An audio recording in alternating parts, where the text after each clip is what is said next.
Welcome, friends. I am glad that today I am having a conversation with Professor Ravi Ravindra. Professor Ravi Ravindra did his MTech from the Indian Institute of Technology, Kharagpur, India, before going to Canada on a Commonwealth scholarship to do an MS and PhD in physics from the University of Toronto. Later, he did an MA in philosophy. He also held postdoctoral fellowships in physics from University of Toronto, history and philosophy of science from Princeton University, and in religion, Columbia University. He is now Professor Emeritus at Dalhousie University in Halifax, Canada. He was a member of the Institute of Advanced Study in Princeton and the founding director of the Threshold Award for Integrative Knowledge. Dr. Ravi's spiritual search has led him to the teachings of J. Krishnamurti, Zen, yoga, and a deep immersion in the mystical teachings of the Indian and Christian classical traditions. He is the author of several books on religion, science, mysticism, and spirituality. So, Professor Ravi Ravindra, I'm really so happy that we are going to engage in a conversation. And I have been wondering to explore this question of sorrow and compassion in this conversation. I have always felt deeply touched by the teachings of Buddha. Actually, my journey began when I was 16 by reading Buddha's teachings. And just after that, I discovered Krishnamurti's teachings. And I found great connection between these two teachings. What I liked in Buddha's teachings, his emphasis to deal directly what is real in our day-to-day life. And when he talks about the noble truths, the four noble truths, he says that the first noble truth is sorrow or suffering. So this is the fact of sorrow. We all suffer wherever we are. And suffering could be because of this or that. The cause, the reason of suffering may vary, but the deepest cause remains the same. And then he talks about the second noble truth, that nothing exists in the existence without a cause. So there is a cause of suffering. And the third noble truth, that if we remove the cause, the suffering can be ended. And fourth, there is a way to remove the cause of suffering and thereby ending suffering. And then he talks about eightfold path. But I feel that the first noble truth, which Buddha is talking about, the truth of suffering, the fact of suffering, do we realize that? Because what happens in our day-to-day life, we become so used to of suffering. And we become even insensitive to it. We stop seeing that there is suffering in our relationships, the way we are living our life mechanically, without this quality of attention, without this quality of true love. And at one place, Buddha also said that for a sensitive person, I read somewhere, that even a small amount of suffering is enough to wake him or her up. But for a person who is not sensitive, even a mountain of suffering would be like a grain, like it will not make any effect on that person. So perhaps he was also talking about the sensitivity. He was trying to awaken the sensitivity in human mind. And Buddha never talked about all these questions of God or what is beyond. He just stuck to this question of suffering and to explore this question in our day-to-day living in an existential manner. So how do we connect to this question of suffering now in the modern times? It's a very important question, but let me first of all make a few slightly general remarks. One is, of course, it's almost surprising for anybody, especially anybody in India, but even outside, if they at all encounter anything to do with the teaching of the Buddha, not to be struck by it. Personally, I am myself of the opinion that the Buddha was probably the single most important one person to arise from India. That's my personal feeling. Sorry, there is some work going on the roof here, so you might hear some noise in the background. That can't be helped. And also, people often don't realize there is a strong tendency, especially after Buddhism went to China, really nearly 2,000 years ago, as if Buddhism and Hinduism are very different from each other. People don't often realize that the Buddha is also considered one of the incarnations of Vishnu in the Hindu tradition. And Vivekananda, who is often portrayed as the Hindu monk of India, his Ishta Devata was the Buddha. People don't often realize this. In fact, they're always surprised by when I point this out, but you can find this out. His Ishta Devata was actually the Buddha. So firstly, I just wanted to make a comment on it, that the Buddha is quite rightly highly honored person, particularly in India. I have never met any so-called Hindu who had anything but respect for the Buddha. I just gave the example of Vivekananda. The other thing that in a way, when you mentioned the Four Noble Truths, one of the items which you somehow did not stress, that he does mention what is the cause of suffering. Usually it is just called tanha in Pali, but in Sanskrit it's Trishna. And what is Trishna? Literally, it usually gets translated as more or less selfish action. And I remember I have spent, by the way, a fair amount of time in Buddhist monasteries, both in Theravada monasteries in Thailand, in Zen monasteries in Japan, and other places also, partly because of my great respect for the Buddha and wishing to understand something. And one of the, actually the abbot in one of the monasteries in Thailand said, oh, people just keep talking about what is Trishna. Trishna simply means selfishness.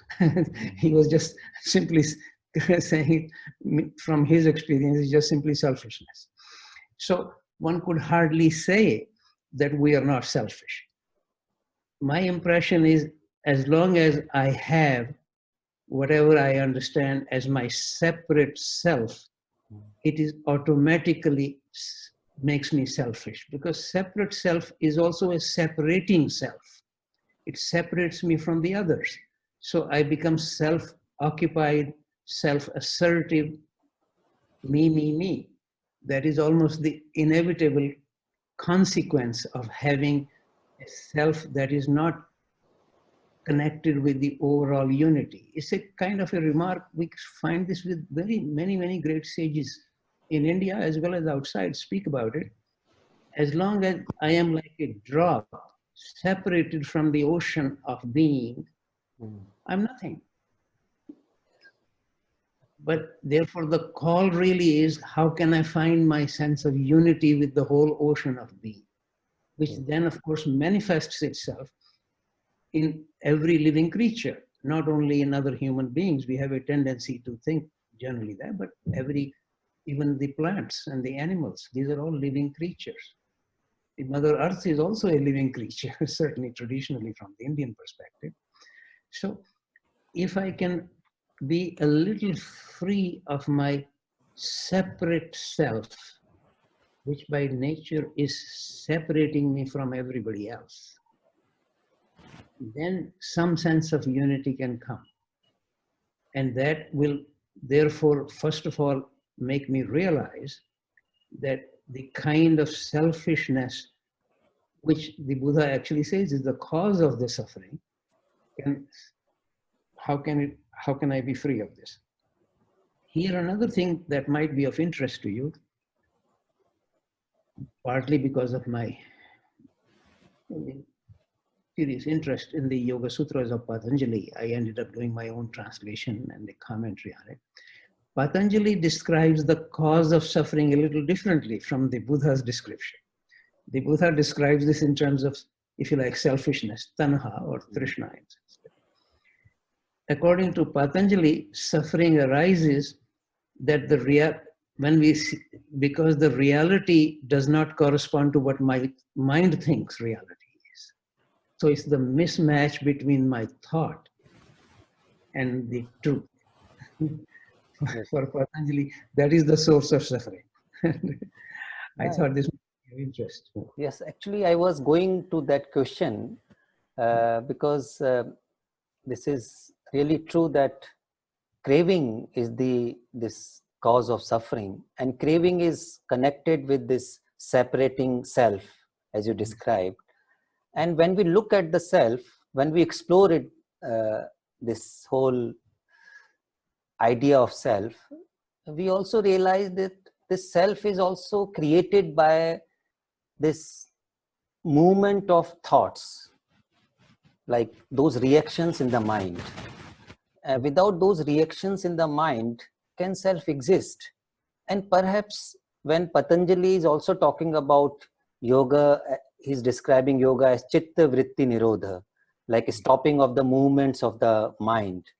So those movements of the mind, they create this whole notion of self, and and there is a separation in that. So would you say that because that self is always under threat, it is temporary, but it is not accepting its own reality. It is always escaping from its reality, the truth of that temporary nature of itself. And then it is craving. It is trying to identify with various things and seeking its identity. And whenever it seeks identity through images, it, it, it inevitably invites suffering, because sooner or later that identification, which is based on false things, is going to break down. So uh, do you see that there is a connection between like Buddha, what Patanjali is saying, and also what Krishnamurti is saying? They are all pointing towards the same perhaps phenomena in different ways. Oh yes, this is something that I think is worthwhile. First of all, coming back to, again, let me make a general remark here. Supposing there are 4 or 5 people wishing to go, let us say, to the House of Parliament in New Delhi. But one of them is starting from the desert in Rajasthan. So naturally, he will initially begin on a camel. If somebody is in the Indian Ocean, he would begin in a boat. And somebody who happens to be just, say, 2 miles away can even just walk. Or if somebody is 100 miles away, they may drive. So you see, initial vehicles naturally depend on where the person is starting from. But closer they come to the Parliament House, their vehicles will change and their clothing will change, because appropriate environment will call for it. My own impression is that if you look at any of the serious teachers, whether it's Patanjali or the Buddha or Christ, I know most people in India don't seem to be very familiar with the serious teaching of Christ, partly because in the name of Christianity, just like in the name of Hinduism, all kinds of nonsense continues. Because to understand any of these things seriously requires a lot of work. To understand Krishnamurti seriously will require a lot of work, as you actually said to me informally before we started our recorded dialogue. So, but my own impression is that it is inevitable that there will be differences, especially in the starting points of the various serious teachings. But closer they come to the truth, they come very much closer to each other. And as you probably know, the only one person I know historically who seems to have actually tried this in practice. I can say this only intellectually, that maybe all the serious teachings are leading to the same truth. Because it somehow speaks to my heart. It makes more sense to me. And from whatever little I have read, it seems to be right. But the only one person I know historically who actually tried the different paths was Ramakrishna. Born as a Hindu, if you like. The word Hindu, by the way, is not an Indian word, as you probably know. This is imposed on India from the outside. But in any case, then at that time when Ramakrishna was active or living, the only two other religions which would have been considered separate religions would be Islam and Christianity. And he actually undertook to follow their practices. And from his experience, he could say, which is what he did say, that they ultimately lead to the same truth. But I'm merely mentioning this because I could say that because it speaks to my heart. It makes sense to me. But I can't speak this from my experience of actually trying different various religions. But certainly at the very simple level where I can approach any of these teachings, for example, what Krishnamurti brought, or what Patanjali, or what the Buddha brought, to me, they are very much pointing to something remarkably true, but they themselves will always say that the highest can't be expressed. Krishnamurti would say that. The Buddha would say, Buddha refused to describe what nirvana is, for example. They might describe it by what we sometimes call a negative way. It is not dukkha. It is not suffering. But that is not describing nirvana, what it is not. Similarly, Patanjali doesn't describe what Purusha is. And as far as I know, in any of the conversations with Krishnamurti, he would never describe what is the ultimate real. It can't be described because our mind does not have the appropriate instrument to describe all this. And often the kind of language these great sages say, somehow it strikes me as if they are seeing something in an abundant sunlight. Then they have to describe this to people who are blind. How can they describe it? So it's not that they don't see it, but they end up using analogies or symbolism or metaphors to try to convey something. Well, you know, if you think of green grass, that, or you think of cool grass, that will be like green color. If you think of hot, that is red. But you see what they're doing? They're using analogies or symbols, metaphors to convey something which they are trying to convey to people whose eyes are not open. Yes. Just like me. And the tragedy is that most of the time we get stuck with the symbols. That's And right. and symbols become a storehouse of knowledge. Yes. And we are all the time dealing with the knowledge, thinking that we are maybe approaching that timeless or what is beyond. So this is perhaps the tendency of the mind, or perhaps the separating self, which you described.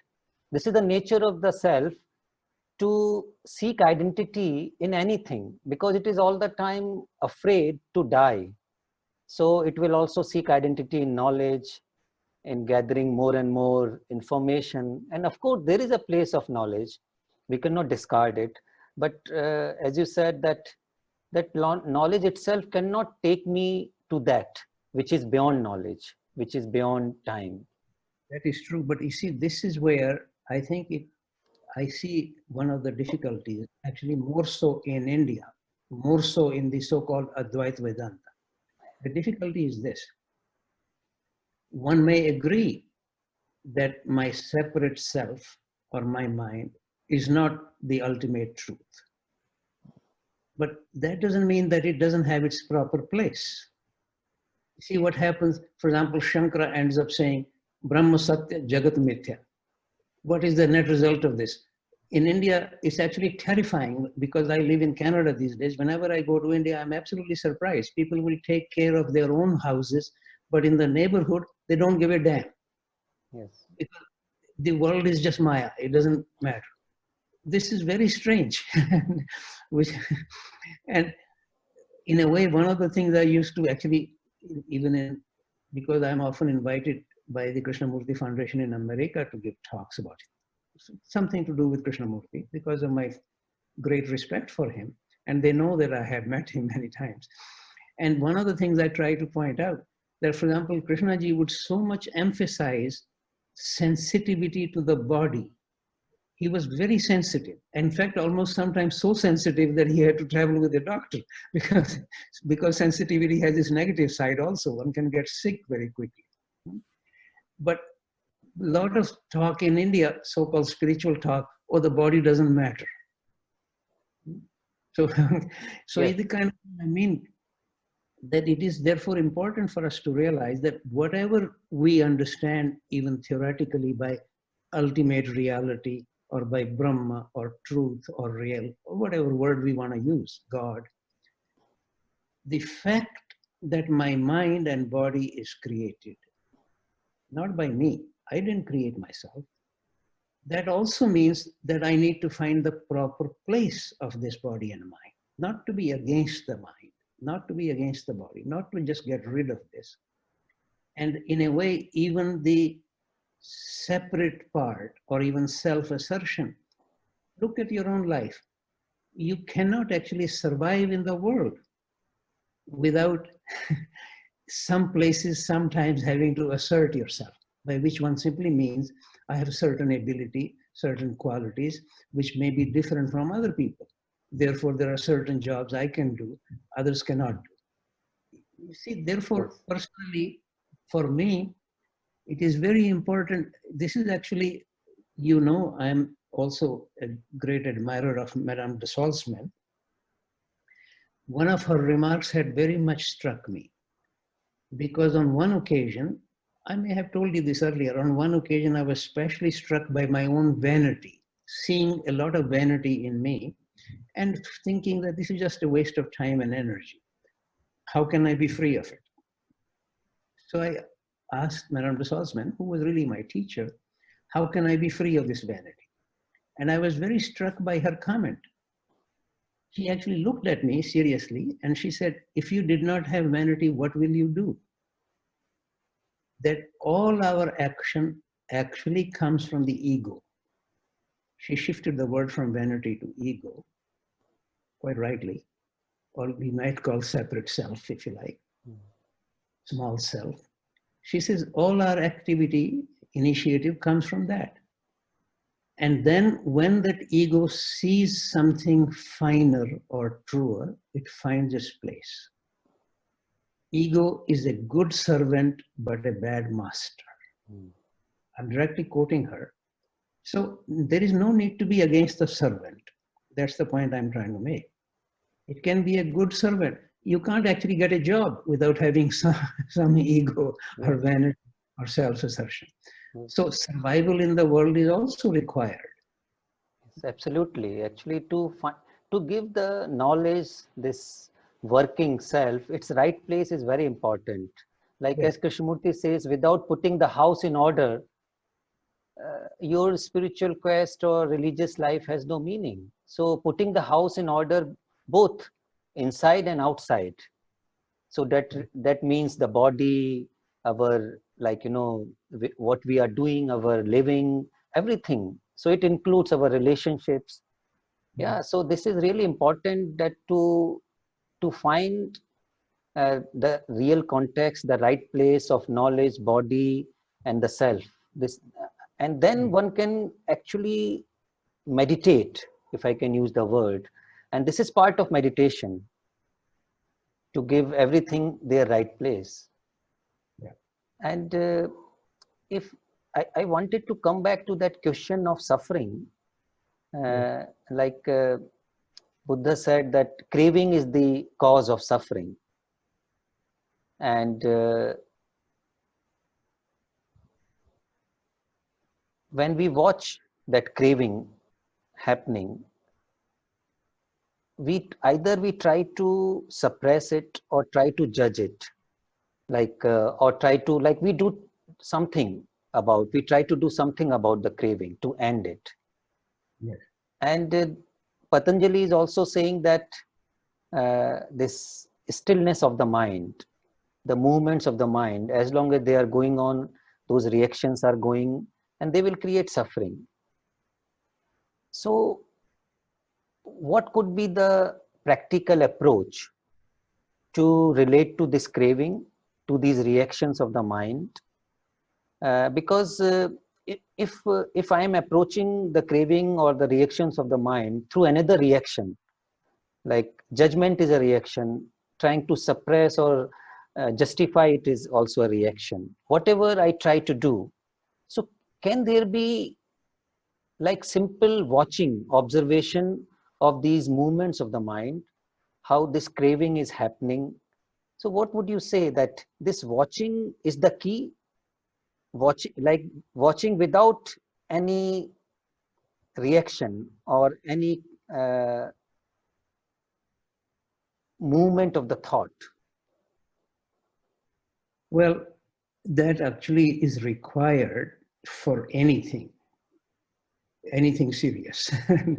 But let me take a slightly different approach to this, because one of the things which has struck me very much in all spiritual traditions, and actually in whatever we understand or whatever we know about the process that took place in Krishnamurti, in all of these places, there is a great deal of emphasis on what in English would be called sacrifice. The Sanskrit word yajna is often translated as sacrifice. And I have more than once tried to say in my writings that sacrifice is not a wrong translation of yajna, but it is not a sufficient translation. It's not adequate. And I'll come back to this in a moment. But the reason I'm mentioning all this, for example, in the Rig Veda, yajna bhuvanasya nabhi. Yajna is the navel of the cosmos around which everything turns. Similarly, you look at the whole Abrahamic tradition, whatever goes in the name of Judaism, Christianity, Islam. Sacrifice, after all, this is what Christ is undertaking. He's sacrificing himself. Or as Christians like to say, it's interesting to hear that expression. God so loved the world that he gave his only begotten son. Gave for what? For sacrifice, obviously. So the word sacrifice, the reason I'm saying this, because the contemporary English word sacrifice doesn't convey the root meaning of it. It actually, in English, it comes from Latin, sacer facer, to make sacred, which means to relate with something subtler or deeper or higher, whatever expression you like. Subtler includes both. In India, we tend to say deeper because going inward. Yes. In the Abrahamic tradition, there is a tendency to say higher. But subtler reality can be connected with through sacrifice. That's a very deep idea in all spiritual traditions that I know. The reason I'm now mentioning this, if I find myself suffering, which was your question, how can I make it into a sacrifice? This is where intention is required. For example, I could be starved, supposing I'm in a concentration camp and they don't give me any food. Or I could undertake a fast. What's the difference?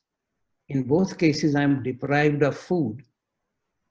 But in one case, I have an intention. So I bring intention to that deprivation or to that suffering, which then makes it a sacrifice. And this, I think, is an idea that is, as I just mentioned, is in the Rig Veda. You can find this in the Gospels. You can find this in the Abrahamic tradition. Because suffering is, in fact, actually, as you may know, Mark Lee is now gathering much of the material about the process that underwent with Krishnamurti. He himself took me to that tree where the process began. Krishnamurti himself took me there to show me where the process took place. And so I asked him, can he describe what the process is? Then he says no, because then people will begin to imitate it.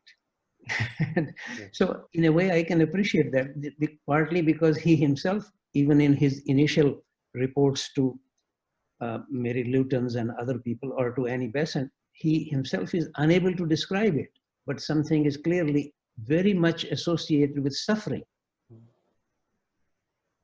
There is absolutely no question about that. On the other hand, he's submitting to that. Why? Because there is an enormous, almost like a surgical operation is taking place inside. So the reason I'm bringing this slightly, what initially may seem not related with it, how can I make my suffering somewhat bring my intention to it? And the intention may even simply be that I wish to understand why I'm suffering. That I'm not proposing that we need to add to our suffering. If we accept the noble truth of the Buddha, suffering exists in any case. We don't need to add to it. There is enough suffering in my life, in everybody's life. Yeah. We may not be physically suffering. That is, often people think of physical suffering, the more obvious suffering, but it's mostly psychological, feeling chided by somebody, being reduced by somebody, not getting my due. There are all kinds of feelings that one has of suffering. So if I can actually bring some intention to that, even to look at my suffering, and then I am suggesting to you, if I don't simply just dismiss it, the possibility exists that it can come closer to a sacrifice. Initially, I think what is required, this is where question of yajna, I was saying that yajna is always translated into English as sacrifice, but it is not sufficient because what it also requires a slightly deeper aspect in me, because my superficial aspect just wants to get rid of my suffering. Yes, that is a reaction to the suffering. Yeah, then I have always felt that practically the whole spiritual development can actually be expressed in two words, which may seem strange. To move from reaction to response. Yes. Reaction is something automatic. I am conditioned by my religion, by my language, by my parents, by my culture. All that therefore naturally leads me to react automatically. But in order to respond, it's almost as if I need to bring at least a temporary stop and to be able to see what the situation is, why I'm reacting the way I'm reacting. Yeah. Then I could actually act otherwise rather than react to it. Personally, I actually believe this is almost the summary of a spiritual development. But we don't need to necessarily carry it away with that. But if I can see my suffering and bring the intention to it, and then from a slightly deeper level, wish to bring a response to it. My impression is that will make it a sacrifice, to make it more sacred. And this looking at the suffering, this looking itself brings a deeper intention. Yes. Because whenever there is suffering, not running away from it. Yeah, not running away from it. And also in this looking, one can be aware that any reaction to that suffering is also part of the suffering. Yes. And wherever I go, I cannot escape from that suffering as long as I am reacting to that. So this looking itself can be called, it's a whole work, it's action. Yes. Yeah. This can be called yajna. If I have not read much about those old tradition, but this looking, because it includes learning about that, yes, about my whole relationship, my attitude towards whatever is happening. Yes. And this suffering is what is. So in a way, like learning about what is, looking at what is. And this looking, now I want to bring another question here. This looking cannot happen if my mind is not quiet, even little bit quieter. So this quality of silence is part of this looking. No, that is true. But I think what is really important here, and this is where I would also like to say, where I to some extent had some difficulty of quite understanding Krishnaji's comments. And what I need to me, it seemed really completely obvious that my looking has different levels of quality. Or I could then say myself or my ego has different levels of quality. Whereas with Krishnamurti, it always seemed to be either complete love, truth, and beauty or complete darkness. Because he was at such a high level, almost as if the other levels are just not true. But for me, I can honestly say that there are occasions when I look at it impartially, I would say I was completely self-centered. But there are also occasions when they're far fewer and surprising, that occasionally I am really quite selfless in my actions. But obviously I'm not wholly here or wholly there. So why not to see there is a possibility of some kind of a movement? Otherwise, to imagine that everything, there is an immediate movement from zero time, which he very much often emphasized.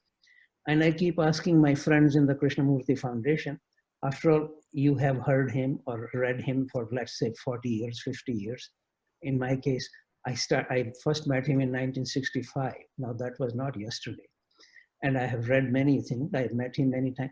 Has nothing changed in me? That would be a real tragedy of his teaching.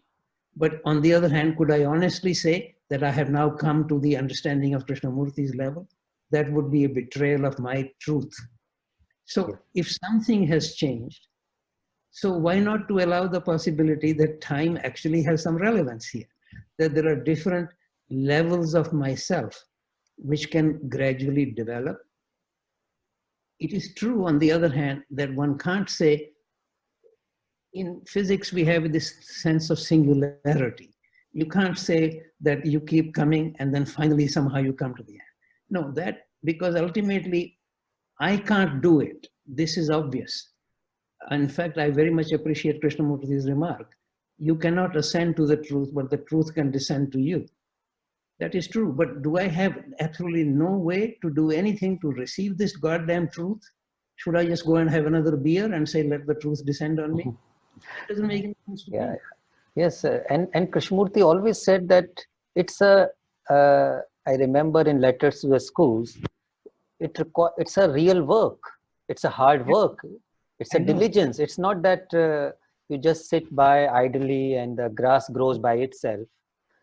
So yeah, it's this looking which we are talking about, this looking, listening. It's really hard work. And even for a moment, if that true looking happens, that itself is something tremendous. But we need to begin wherever we are. And the quality of it can actually change.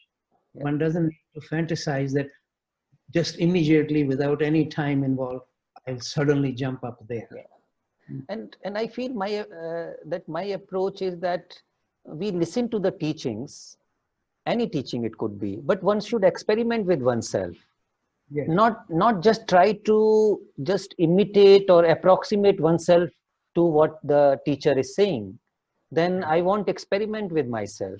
So like as you said, that in the looking, in the observation, there can be depths to looking. There can be various intensities of the looking. Yes. So, and as you were actually more or less implying earlier, in certain states, for example, if I go for a quiet walk in the woods, my mind gets a little quieter. Then I look at even the birds a little differently than if I am just having an argument with my wife and looking at the bird. So there are situations or circumstances or conditions that assist us to go deeper about within ourselves and to have a slightly clearer sight. For example, as I said even earlier, even in the presence of Krishnamurti, I found my mind getting quieter without my doing anything because of his presence. So therefore, I was very happy to periodically go and see him. In fact, by the way, I should confess to you that I try to avoid going to his public talks, because there he had a slightly different veneer. It is required, so I'm not against that veneer, but it was quite different from having a conversation either one-on-one or just 2 or 3, 4 people around. It was very different from his public talks. So why would I go out of my way to meet him? It's not that he, in fact, I sometimes say this only to my friends. I had heard him, similarly, Madame de Salzman, I had heard them so often, I could sometimes complete their sentence. But why would I still go there? Because it's their presence that exudes certain vibrations or certain energies that brings about a change in me. However, even if I'm not trying to receive anything, just being there changes something. So one has to appreciate that one, it's not a question of that one is always in the same state of mind or the same clarity of seeing. There are different times, different situations, and therefore to really ask oneself, how can I assist to find myself more and more in those circumstances with those people so that my perception will get deeper. Yes, absolutely. Even you might have seen that with certain friends, with certain human beings, you feel more quieter. I agree. Yeah, like I have experienced this with quite a few friends. And I realized that when they were not demanding anything, they were just simple presence without any motive. And there is a beautiful quality of being together. There is no any demand from any side, and that's something beautiful. So And really, the reverse side of it, I once had a very strong experience.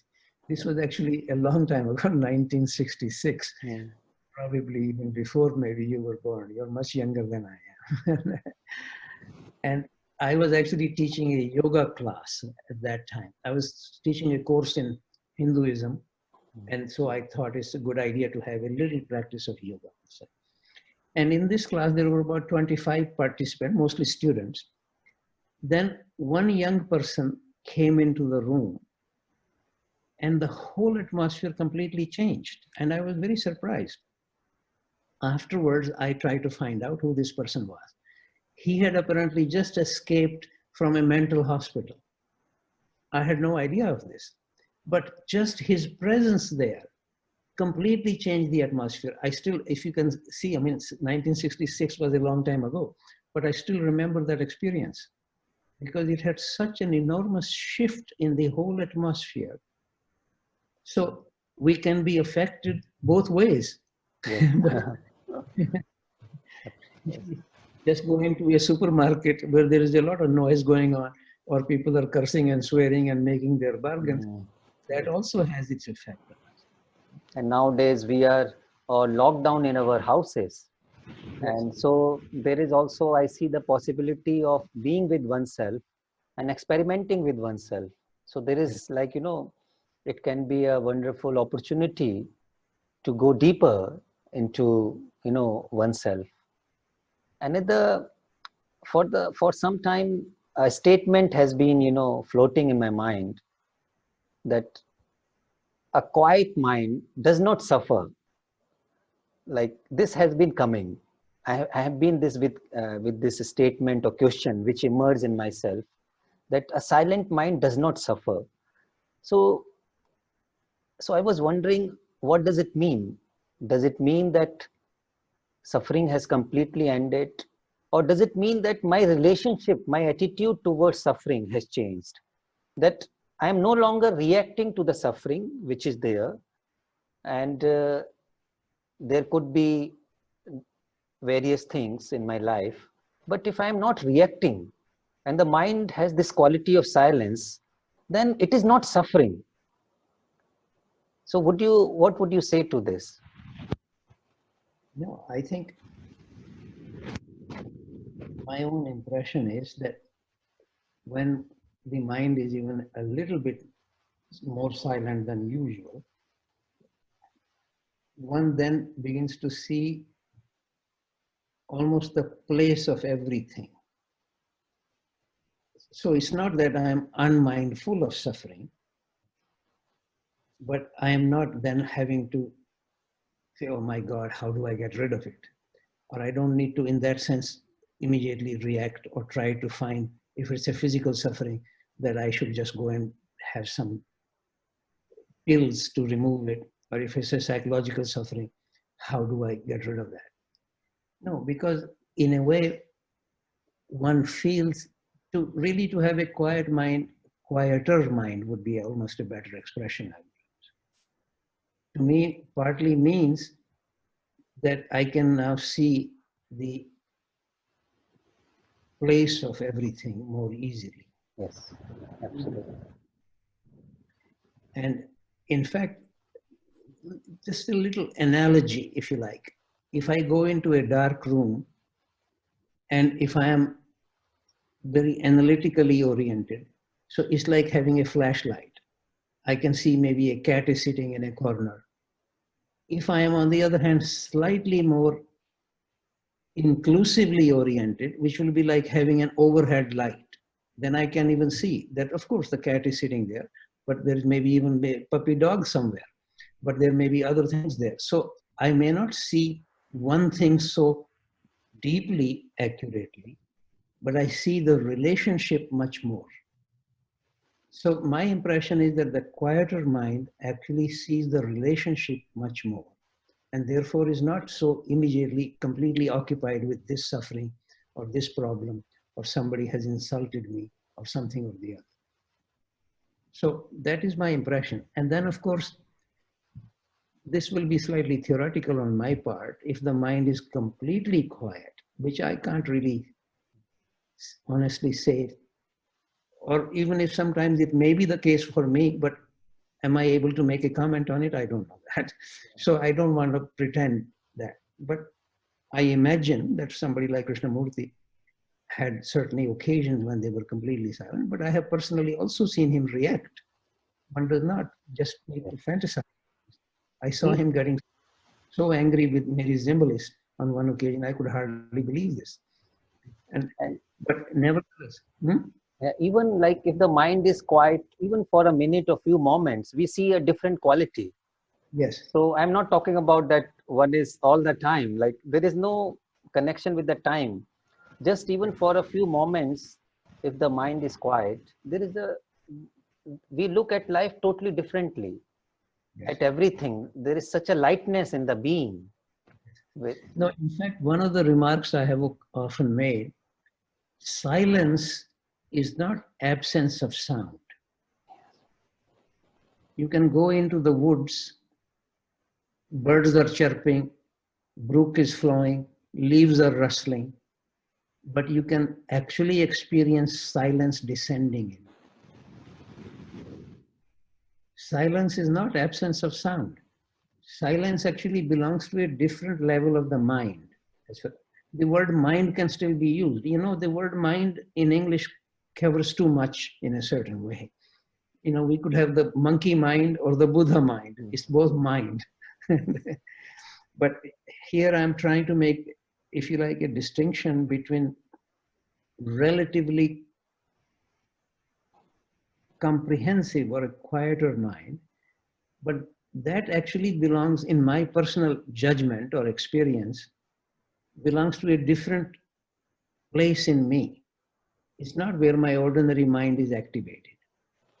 And this is the reason I say, if I am having thoughts or agitation, just becoming against those thoughts is not very helpful, because there is a level of my mind where thoughts are inevitable. That is the only function it has. Just as the heart is always beating, but stillness doesn't mean that I have to be dead. yes, The heart will keep beating. Stillness belongs to a different quality of perception in me. yes, Similarly, quietness of the mind. The ordinary thoughts can continue, but in a way, from some other level, I become indifferent to them. yeah, And then they are not occupying me. yes, absolutely. So this silence is not the absence of thought, but rather thoughts they lose power to They, to dominate you, your mind. and indifferent to, yeah, in indifference to that. So they can be like clouds. Clouds are yes, coming and going away. yeah, So exactly. yeah, and this is also freedom. Like freedom is to be able to see things as they are, whether Yeah, thought or self, just yeah. to, and the seeing things as they are without craving even to change them. I feel here lies the key. So This is important what you just said, because even trying to change it, something that really comes from my wish to improve myself, to be a better guy. yeah, yeah, And one of the things which I particularly want to actually mention here, one of this is a little bit connected also with some conversation I had with Krishnamurti, but there are two different things I want to say. One is, actually on one occasion I ended up saying that without, this was not coming from Krishnamurti, but I, having lunch with him, I said, Krishnaji, it seems to me that every impression influences our body at a cellular level. And he was very interested in this. In fact, even called me 2-3 days later after I had left, if I can come and see him, because he says, what you had said 3 days ago, I've been thinking about it. So it obviously had struck him.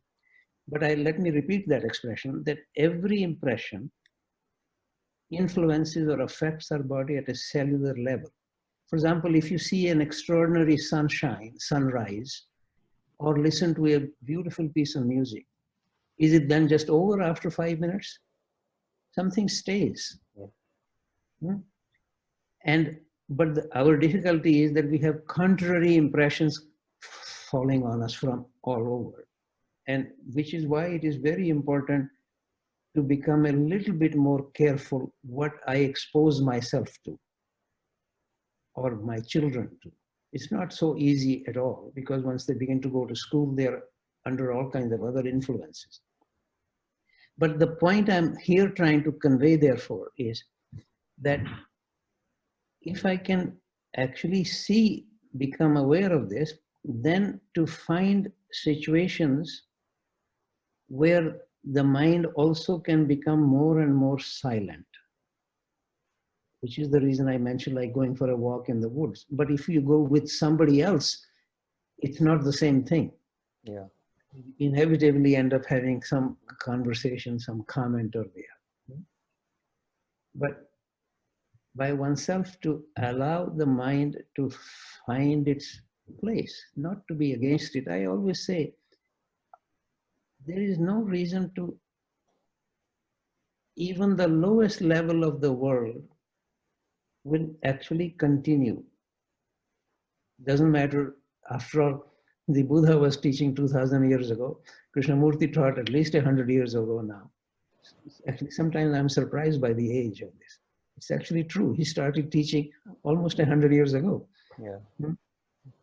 And has the world changed very much? There is no point us to be crazy. If it hasn't changed people in the Krishnamurti Foundation, it's not likely to change the 7.5 billion people outside. Same thing in the Buddhist tradition or Christian, everywhere. So this is nothing, because the actual wish for truth is not as common as one hopes sometimes or wishes for. But one can begin, yeah, with whatever one is able to really learn, look, and see, and that sensitivity. And I also Yes, wanted to bring this also question of compassion and love. And I yes, feel this this quietness of the mind is also connected with this compassion. And because if the mind is occupied chattering, there is no space for even for sensitivity to express, and that compassion to manifest.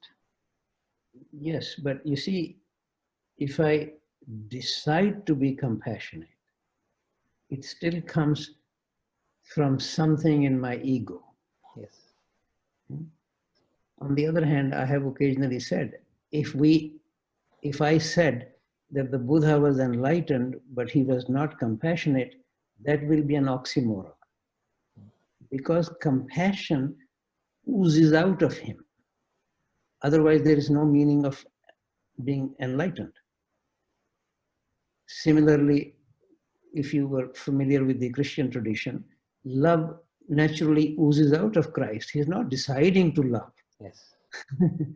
And because in the Bible, there is a remark that God is love. Not that God is loving, that is easier to understand, but that the very structure of God is love.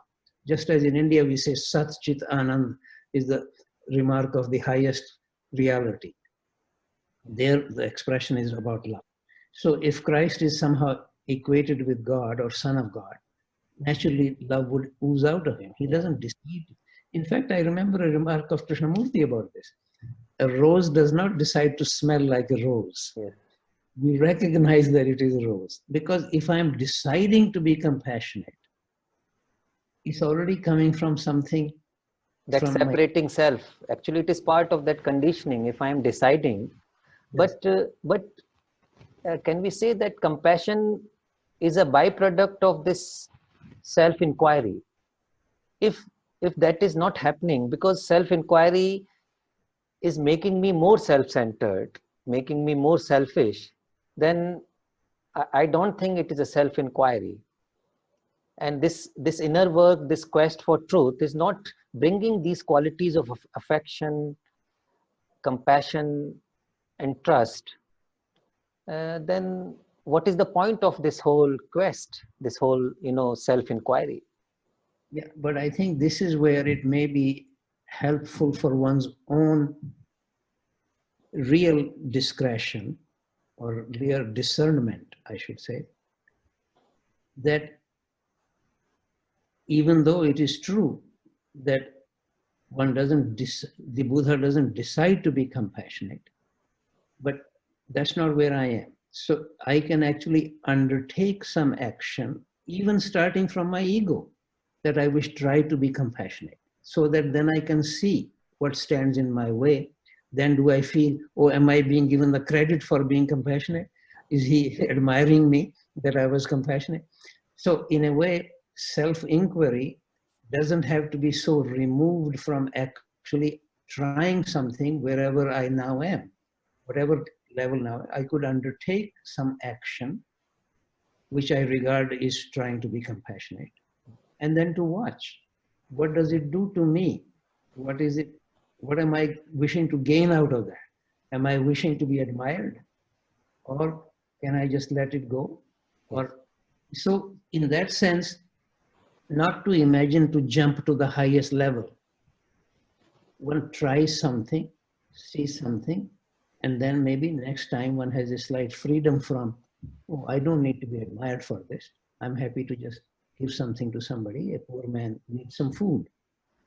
So, but what I'm saying is that actually trying some of these things does not need to be forbidden. In fact, it can be very great help in trying to see myself more clearly. Yeah. And this looking, which requires an honesty and passion. So in this looking, I can also realize that if that compassion is missing in certain situation or in certain relationship, so one can also face the fact of that love is missing, and don't try to force it, because I cannot force love or compassion. But in remaining in direct contact of the reality of what is, of my consciousness, that brings certain change, I feel. So there is a different movement beginning without forcing anything.